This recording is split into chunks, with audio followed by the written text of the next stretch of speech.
Well, hello, Beth the Coon, and anyone else who happens to be watching. Hi, my name is Tim, and I'll be leading you through our continued study of the book of Yehoshua, the book of Joshua.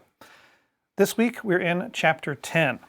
Now, Jericho and Ai have been laid to waste in the previous chapters. If Israel, with God's assistance, was to continue through the land in this way, it would all be wasteland. But that is not what God had promised the Israelites. In Deuteronomy chapter 6, verses 10 to 12, we read, "Now when Adonai your God brings you into the land that he swore to your fathers, to Abraham, Isaac, and Jacob, to give you great and good cities that you did not build, and houses full of all good things that you did not fill, and cisterns dug that you did not dig, vineyards and olive trees that you did not plant, and you eat and are full, then watch yourself so that you do not forget Adonai, who brought you out from the land of Egypt, from the house of slavery." So these first initial conquests were so complete, absolute really, so as to establish what could be accomplished by God for the sake of the Israelites. Normally in war, the victors are left to rebuild all that is destroyed, from its economy to its physical infrastructure. But a land so decimated is not what God had promised. The Gibeonites' defection from combatant to servant was the turning point as it set a dangerous precedent for the Canaanite kingdoms. All this made it possible for Israel to conquer a land with its prosperity intact. This is what God wanted for the Israelites, and it's what he wants for us: to conquer our enemies on the battlefield of our souls and to inherit a prosperous land. But we must honor the covenant we have with him and the covenants we make with each other. We must be obedient to his will, and through his victories, we will be vindicated. All right, so let's open our Bibles and dive into the text. Joshua 10, and I'll be reading not the whole chapter this week, because this is a bit of a longer chapter than we're used to. I'll read the first 27 verses. And again, I'm reading from the Tree of Life version. Now it came to pass that Adonai-Zedek, king of Jerusalem, heard that Joshua had taken Ai and had utterly destroyed it, just as he had done to Jericho and its king. So he had done to Ai and its king, and that the inhabitants of Gibeon had made peace with Israel and remained among them. So he feared greatly, because Gibeon was a large city, as one of the royal cities, in fact larger than Ai, and all its men were mighty. Therefore Adonai-Zedek, king of Jerusalem, sent word to Hoham, king of Hebron, Piram, king of Jarmut, Japhia, king of Lachish, and Debir, king of Eglon, saying, "Come up and help me. Let's attack Gibeon, for it has made peace with Joshua and Bnei Israel." So the 5 kings of the Amorites, the king of Jerusalem, the king of Hebron, the king of Jarmut, the king of Lachish, and the king of Eglon, gathered themselves and went up, they and all their armies, camped against Gibeon and attacked it. Then the men of Gibeon sent word to Joshua in camp at Gilgal, saying, "Don't abandon your servants. Come up to us quickly and save us. Help us, for all the kings of the Amorites living in the hill country have gathered against us." So Joshua went up from Gilgal, he and all the people of war with him, and all the mighty men of valor. Adonai said to Joshua, Do not fear them, for I have given them into your hand. Not one of them will stand before you." So Joshua came up upon them suddenly by marching all night from Gilgal. Adonai threw them into confusion before Israel, defeated them with a crushing defeat at Gibeon, chased them by the road that goes up to Beth-horon, and struck them as far as Azekah and Makkedah. While they were fleeing before Israel down the descent of Beth-horon, Adonai cast down great stones from heaven on them, all the way to Azekah. So they died. More of them died from the hailstones than those Bnei Yisrael killed with the sword. Then Joshua spoke to Adonai on the day Adonai gave the Amorites over to Bnei Yisrael, and said in the eyes of Israel, "Sun, stand still over Gibeon, moon over the Ayalon valley." So the sun stood still, and the moon stopped until the nation took vengeance on its enemies. Is it not written in the book of Yashar? Thus the sun halted in the middle of the sky and did not hurry to go down for about a full day. There was no day like that before it or after it, when Adonai listened to the voice of a man. For Adonai fought for Israel. Then Joshua and all Israel with him returned to the camp at Gilgal. Now these 5 kings fled and hid themselves in the cave at Makkedah. So it was reported to Joshua, "The 5 kings are found hidden in the cave at Makkedah." Joshua said, "Roll large stones onto the mouth of the cave. Assign men over it to guard them, but don't stay there yourselves. Chase your enemies and attack them at the rear. Don't let them enter cities, for Adonai your God has given them into your hand." So it was that Joshua and Bnei Israel finished striking them with a very great slaughter until they were wiped out, though some of their survivors escaped into the fortified cities. Then all the people returned safely to Joshua in the camp at Makkedah. No one dared sharpen his tongue against Bnei Israel. Then Joshua said, "Open the mouth of the cave and bring out those 5 kings to me from the cave." So they did so, and brought out those 5 kings to him from the cave, the kings of Jerusalem, Hebron, Jarmuth, Lachish, and Eglon. When they brought out those kings to Joshua, Joshua summoned all the men of Israel and said to the chiefs of the men of war who had gone with him, "Come forward and put your feet on the necks of these kings." So they came forward and put their feet on their necks. Then Joshua said to them, "Never fear or be dismayed. Chazak, be strong, for thus will Adonai do to all your enemies whom you will fight." After this, Joshua struck them and put them to death, then hanged them on 5 trees, and they remained hanging on the trees until evening. It came about at sunset that Joshua commanded that they be taken down from the trees and thrown into the cave where they had hidden themselves. Then they placed large stones on the mouth of the cave, which are there to this very day. And then the chapter continues on to the conquest of the remaining cities of the southern part of Canaan. Okay, so going back to verse 1, again, we're going to go through this verse by verse or section by section if there isn't anything of note really to say for each verse, and kind of get a picture of what's going on here. And then I'll wrap up at the end. Okay, going back to verse 1 of Joshua 10.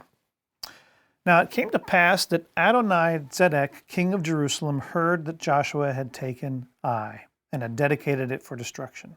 Okay, so we'll stop right there. Adonai-Zedek. Adonai, of course, is a general term meaning Lord, and Zedek is Hebrew for righteousness. So this is the Lord of righteousness, or so-called Lord of righteousness. In essence, you can be called whatever you want, but it doesn't mean that you are righteous. It's apparent that the kings of Jerusalem had been customarily been called Adonai-Zedek, the Lord of righteousness. But again, that doesn't make you a Lord of righteousness. And we'll see as this plays out how there is a Lord of our righteousness, that the Lord of righteousness, capital L, capital R, will be fighting against throughout our lives. And we see here also that Adonai-Zedek, like the Gibeonites, attributed Israel's victories to Joshua, not to God, and thus betraying their inability to see what was spiritually going on, the spiritual realities at play here. They had heard that Joshua had taken Ai and had dedicated it for destruction, just as he, Joshua, had done to Jericho and its king. So he, Joshua, had done to Ai and its king, and that the inhabitants of Gibeon had made peace with Israel and remained among them. So no mention of God in this from the perspective of Adonai-Zedek. Verse 2, so he feared greatly. This is Adonai-Zedek. So he feared greatly because Gibeon was a large city, as one of the royal cities, in fact larger than Ai, and all its men were mighty. So ironically here, we see that making peace with Gibeon instilled more fear in the king of Jerusalem than if Israel had conquered Gibeon, because Gibeon was full of warriors. So we see here an instance where this kind of maneuver can be very advantageous for people at war and even among the spiritual enemies. Verse 3, therefore Adonizedek, king of Jerusalem, sent word to Hoham, king of Hebron, Piram, king of Jarmuth, Japhia, king of Lachish, and Debir, king of Eglon, saying, come up and help me. Let's attack Gibeon, for it has made peace with Joshua and Bnei Yisrael. So everything that happens in this chapter hinges upon the fear and lack of spiritual understanding of the king of Jerusalem, Adonai-Zedek.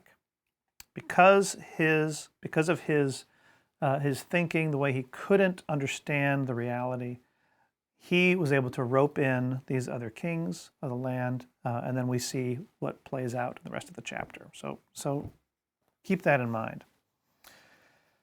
Verse 5. So the 5 kings of the Amorites, the king of Jerusalem, the king of Hebron, the king of Jarmuth, the king of Lachish, and the king of Eglon, gathered themselves and went up. They and all their armies camped against Gibeon and attacked it.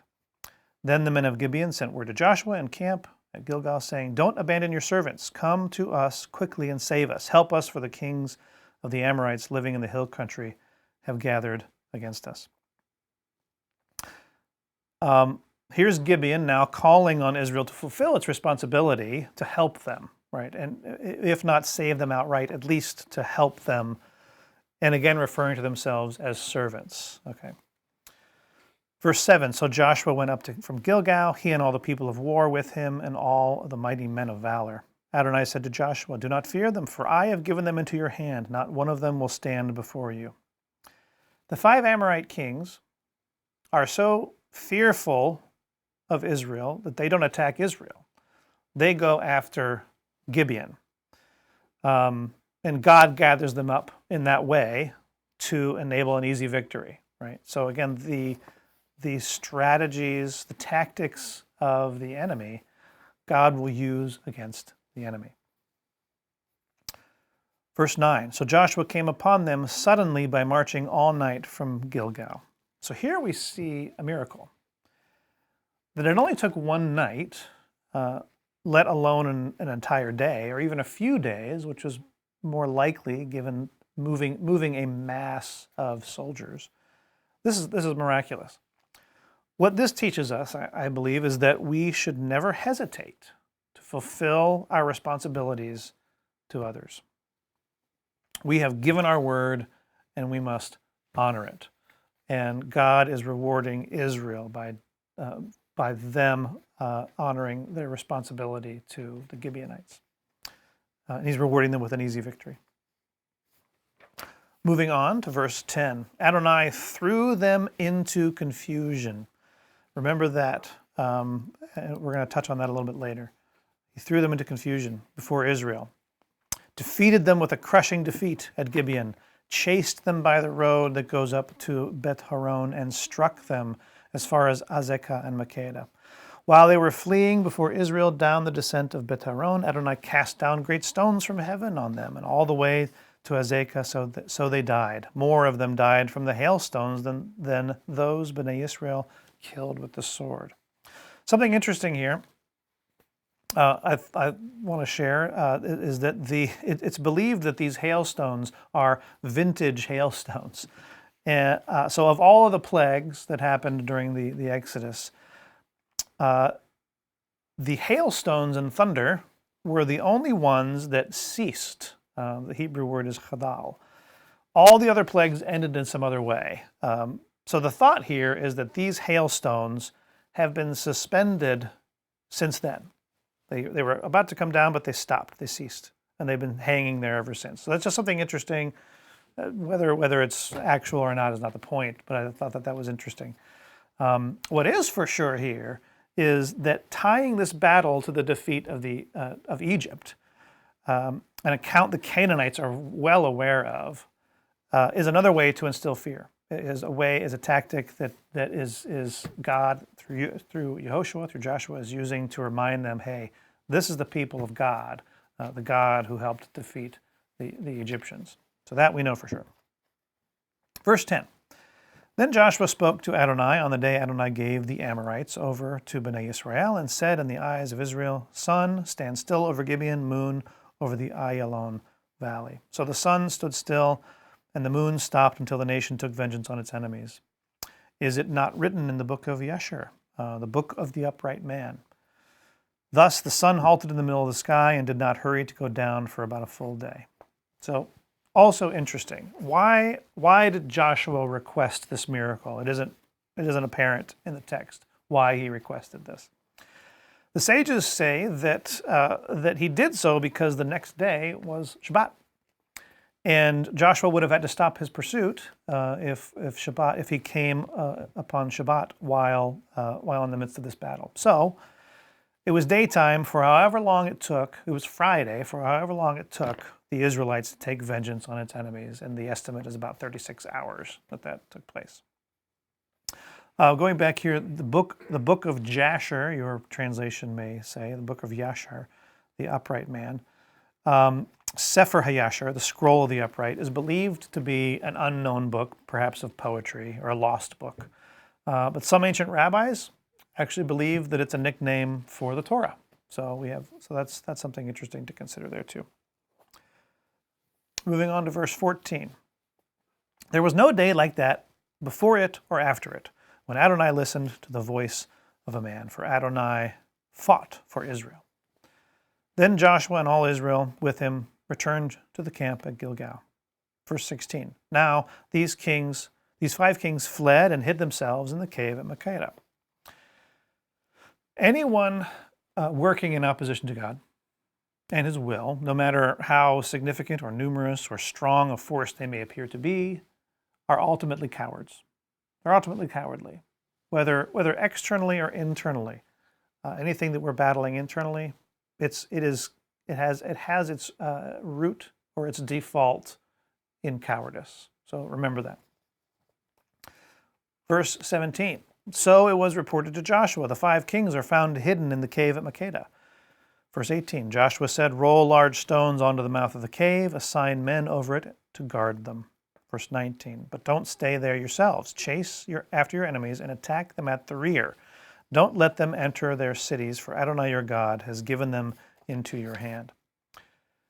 The phrase attack them at the rear in the Hebrew is tail them or be like a tail to them. The only other use of this idiom in the Hebrew Scriptures is in regard to Amalek, in Deuteronomy 25, verses 17 to 19, and I'll read it here. Remember what Amalek did to you along the way as you came out from Egypt, how he happened upon you along the way and attacked those among you in the rear. All the stragglers behind you, when you were tired and weary, he did not fear God. So, interesting that there's a tie-in here with Amalek. So it was that Joshua, this is verse 20, so it was that Joshua and Bnei Israel finished striking them with a very great slaughter, and until they were wiped out, though some of their survivors escaped into the fortified cities. Okay, so this is the last of a series of statements that are a bit confusing or confounding. The battle against the kings of Canaan, led by Adonai-Zedek, by the so-called Lord of Righteousness, are much like the war with Amalek. And so this reference back to how you would chase these kings, referring back to Deuteronomy 25, where we see Amalek mentioned. It's saying that it just keeps going. This keeps going. So if we go back to verse 10. Adonai threw them into confusion, defeated them with a crushing defeat. So he defeated them with a crushing defeat, struck them. More of them died. Then down in verse 16, these 5 kings fled. So it wasn't complete. It wasn't a crushing defeat. The 5 kings fled. Moving on then to verse 20, we see striking them with a very great slaughter until they were wiped out, though some of their survivors escaped. So it's crushing, it's complete, it's a great slaughter, they're wiped out, but there's a remnant, and the kings fled. So it's all not quite so done. And I believe that this is like the battle we have, the generation after generation battle God has against Amalek. We have an ongoing struggle and battle against these kings of Canaan, these forces within ourselves that are opposed to God, that do not fear God. That's what I think is being pictured here. Exodus 17:16. Then Moses said, by the hand upon the throne of Adonai, Adonai will have war with Amalek from generation to generation. God fights against Amalek, and we fight against these kings who do not fear God. Moving on, verse 21. Then all the people returned safely to Joshua in the camp at Makkedah. No one dared sharpen his tongue against Bnei Israel, meaning that no one, from that point on, no one even said a harsh word or berated or belittled or threw insults at Israel. Verse 22, then Joshua said, open the mouth of the cave and bring out those 5 kings to me from the cave. Verse 23, so they did so and brought out those 5 kings to him from the cave, the kings of Jerusalem, Hebron, Jarmuth, Lachish, and Eglon. This fulfills Moses' prophecy in Deuteronomy 7, verses 20 to 24, and I'll read it here. Moreover, Adonai your God will send the hornet against them until the survivors and those in hiding perish before you. You should not be terrified of them, since Adonai your God is in your midst, a great and awesome God. Adonai your God will drive away those nations before you little by little. You will not be able to put an end to them all at once, or else the beasts of the field will multiply on you. But Adonai your God will give them over to you, and he will throw them into great confusion. Remember, we said earlier in verse 10, Adonai threw them into confusion. This is again hearkening back to this prophecy of Moses in Deuteronomy 7.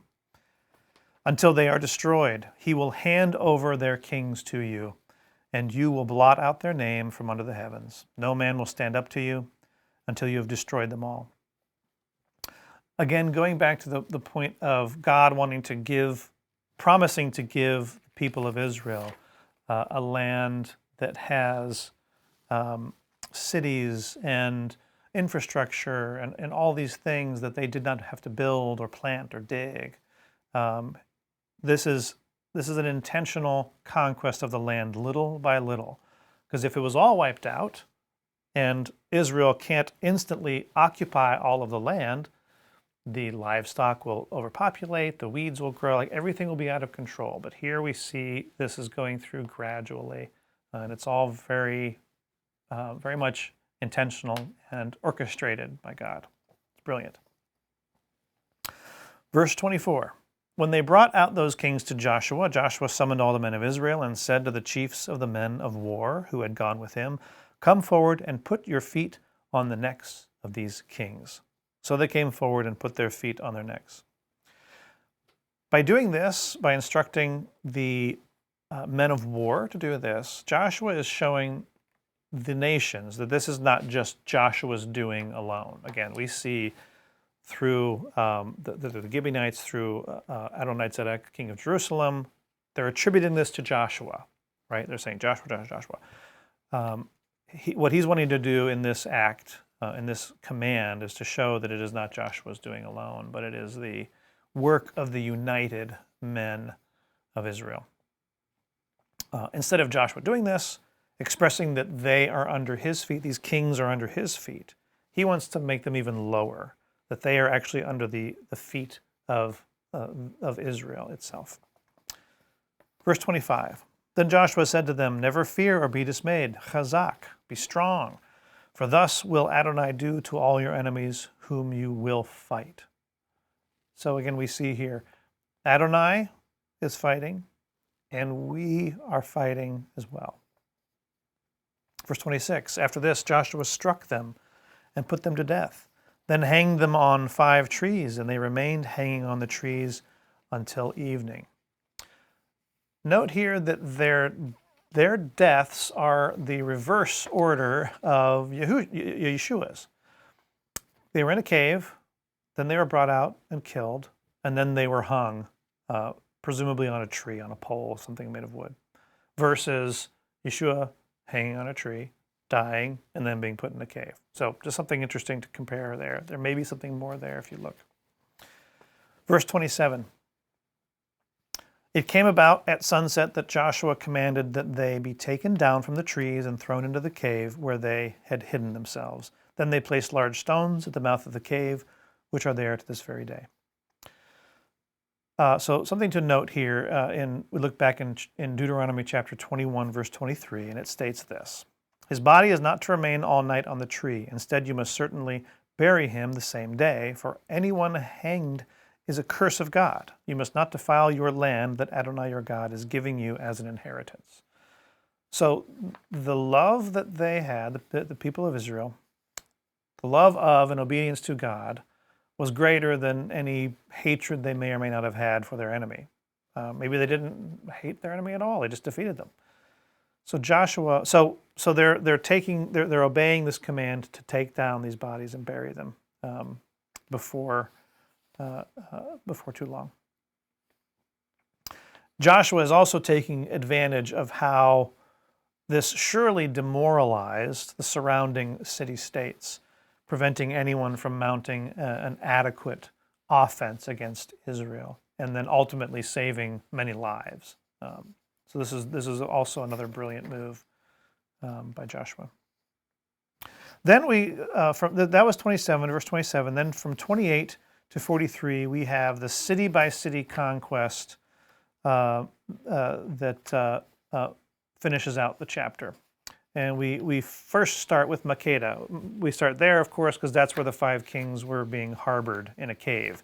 So Makkedah is dealt with first. In verse 28, so we read, on that day Joshua captured Makkedah and struck it and its king with the edge of the sword, putting it and every single soul in it under the ban of destruction, leaving no survivors. So he did to the king of Makkedah as he had done to the king of Jericho. Now, the king of Jericho's death is not actually recorded in Joshua, but he was likely killed in combat, in contrast to how the 5 kings of the Amorite kings were killed, who were executed. So that's something to note there.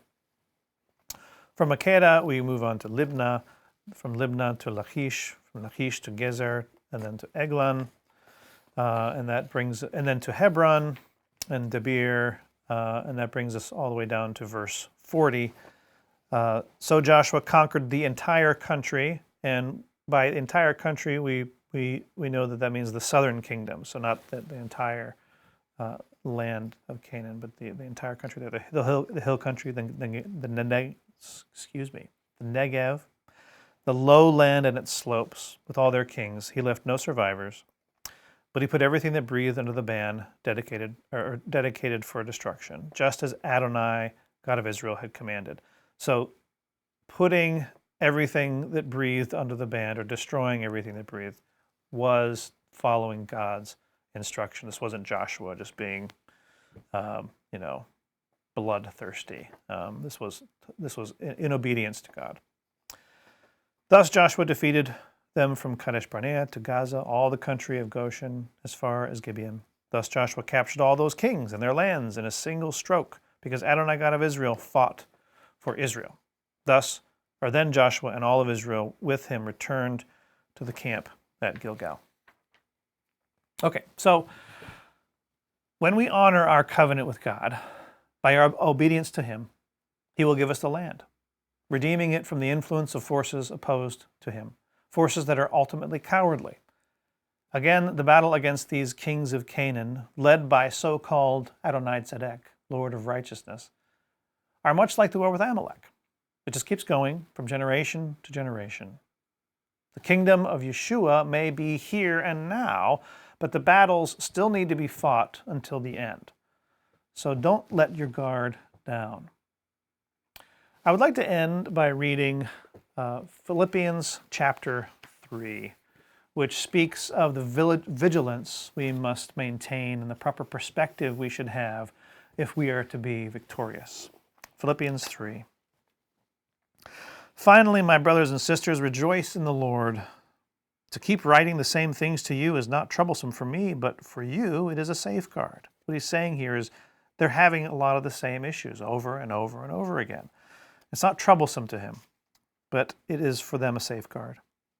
Beware of the dogs. Beware of the evil workers, beware of the mutilation.